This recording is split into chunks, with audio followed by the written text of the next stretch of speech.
ప్రతి ఒక్క కార్యకర్తకు న్యాయం చేసే బాధ్యత పార్టీ తీసుకుంటాం. అయితే మీరు నా చుట్టూరు తిరిగితే మాత్రం మీకు న్యాయం జరగదు.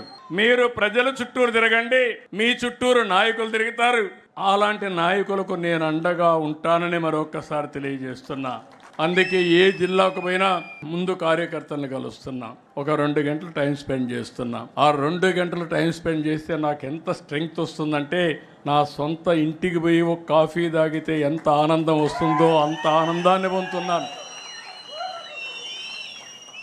43 ఏళ్ళు కష్టపడ్డారు. నేను నా కళ్ళ ముందర చూశాను మీ త్యాగాలన్నీ. అందుకే చెప్తున్నా, ఏ పార్టీకి లేనటువంటి నాయకత్వం ఉంది, కార్యకర్తల బలం ఉంది, ఒక సంకల్పం ఉంది, ఒక పార్టీ సిద్ధాంతం ఉంది. దీనికి అందరూ కలిసి రావాల్సిందిగా మరొక్కసారి రాష్ట్రంలో ఉండే ప్రతి ఒక్క కార్యకర్తను కోరుకుంటూ చేస్తారని చెప్పి ఆశిస్తూ అందరికీ నమస్కారాలు.